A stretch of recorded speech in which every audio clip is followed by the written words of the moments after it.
ಸಾರ್ವಜನಿಕರಿಂದ ತೆರಿಗೆ ಹಣ ತುಂಬುತ್ತದೆ ಖಜಾನೆಗೆ, ಅದನ್ನು ತನ್ನ ಪಕ್ಷಕ್ಕೆ ಮನಸೋ ಇಚ್ಛೆ ಹಂಚ್ತೀನಿ ಅಂತ ಹೇಳಿದ್ರೆ ಇದು ಖಂಡಿತವಾಗೂ ಇಡೀ ರಾಜ್ಯ ಯೋಚನೆ ಮಾಡಬೇಕಾದಂಥ ಒಂದು ಸಂದರ್ಭ.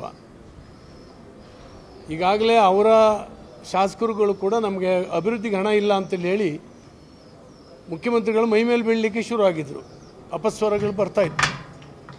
ಇಂಥ ಸಂದರ್ಭದಲ್ಲಿ ಅವರ ಮನವೊಲಿಕೆಗಾಗಿ ವಿಶೇಷವಾದಂಥ ಪ್ರಯತ್ನ 50 ಕೋಟಿ ಕೊಡ್ತೀವಿ ಅಂತ. ನಾವೇನು ಮಾಡಿದ್ದೀವಿ? ಒಬ್ಬ ಮುಖ್ಯಮಂತ್ರಿ ಅಂದರೆ ಸಮಗ್ರ ಕರ್ನಾಟಕಕ್ಕೆ ಮುಖ್ಯಮಂತ್ರಿ, ಕೇವಲ ಕಾಂಗ್ರೆಸ್ ಪಕ್ಷಕ್ಕೆ ಮುಖ್ಯಮಂತ್ರಿ ಅಲ್ಲ. ಅದನ್ನು ಅವರು ತೋರಿಸ್ಕೊಡ್ಬೇಕಾಗಿತ್ತು. ಸಿದ್ದರಾಮಯ್ಯನವರು ಒಂದು ದೊಡ್ಡ ಪಕ್ಷಪಾತಿಯಾಗಿ ಇವತ್ತು ಮುಖ್ಯಮಂತ್ರಿ ಕೆಲಸವನ್ನು ಮಾಡ್ತಾ ಇದ್ದಾರೆ. ಅವ್ರಿಗೆ ಖಂಡಿತ ಒಳ್ಳೆಯದಾಗೋದಿಲ್ಲ. ಇದನ್ನು ನಾವಂತೂ ಬಿಡೋದಿಲ್ಲ. ನಮ್ಮ ಕ್ಷೇತ್ರದಲ್ಲಿ ಜನಕ್ಕೆ ಹೇಳ್ತೇವೆ ಮತ್ತು ಸಾರ್ವಜನಿಕರ ತೆರಿಗೆ ಹಣವನ್ನು ಈ ರೀತಿ ಪಕ್ಷ ಕಟ್ಟಲಿಕ್ಕಾಗಿ ಉಪಯೋಗಿಸ್ತಾರೆ, ಇಡೀ ಸಮಗ್ರ ಕರ್ನಾಟಕವನ್ನು ಗಮನದಲ್ಲಿ ಇಟ್ಕೊಳ್ಳೋದಿಲ್ಲ ಅನ್ನುವಂಥದ್ದನ್ನ ಜನಕ್ಕೆ ಹೇಳುವಂಥ ಕೆಲಸ ಸದ್ಯದಲ್ಲಿ ಮಾಡ್ತೀವಿ.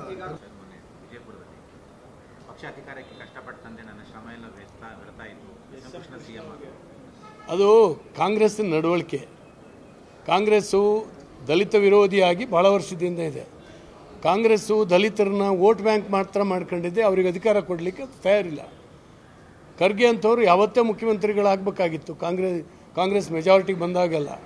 ಮತ್ತು ಪ್ರಾಮಾಣಿಕವಾಗಿ ಅವರು ಒಬ್ಬ ನೇತಾರರು, ಭಾಳ ಹಿರಿಯ ಮುಖಂಡರವರು, ಅವರಿಗೆ ಅರ್ಹತೆ ಇತ್ತು. ಆದರೂ ಕೂಡ ಅವರಿಗೆ ಬಿಟ್ಟುಕೊಡಲಿಲ್ಲ. ನಾವು ದಲಿತ ಪರ, ಅಲ್ಪಸಂಖ್ಯಾತರ ಪರ ಅಂತೇಳಿ ಹೇಳಿ ಅವರು ಓಟಿಗೋಸ್ಕರ ಮಾತ್ರ ಅದು ಕಾಂಗ್ರೆಸ್ ಹೇಳುತ್ತೆ ಹೊರತು ಪ್ರಾಮಾಣಿಕವಾಗಿ ಆ ಜನರ ಬಗ್ಗೆ ಇಲ್ಲ. ಈಗ ನಿಮ್ಗೆ ಗೊತ್ತಿದೆ, SC ST ಹಣವನ್ನು, SC PTSP ಹಣವನ್ನು ಬೇರೆ ಬೇರೆ ಇಲಾಖೆಗಳಿಗೆ ಹಂಚಿರ್ತಕ್ಕಂಥದ್ದು, ಅವರಿಗೆ ಅನ್ಯಾಯ ಮಾಡಿರ್ತಕ್ಕಂಥದ್ದು, ಅವರ ಅಭಿವೃದ್ಧಿಗೆ ಮೋಸ ಮಾಡಿರ್ತಕ್ಕಂಥದ್ದು.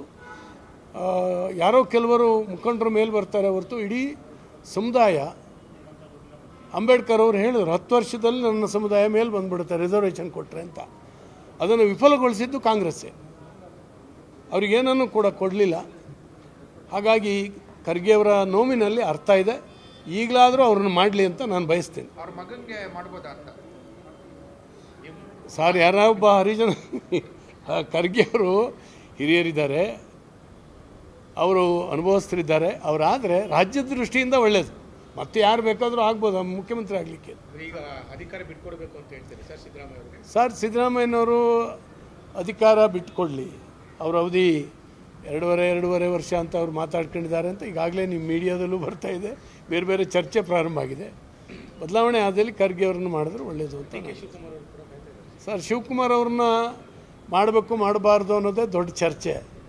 ಶಿವಕುಮಾರ್ ಅವರು ಎಲ್ಲ ದೇವಸ್ಥಾನಕ್ಕೆ ಹೋಗ್ತಾ ಇದ್ದಾರೆ. ದೇವರ ಅನುಗ್ರಹ ಅವರಿಗಾದರೆ ಆಗ್ಬೋದು.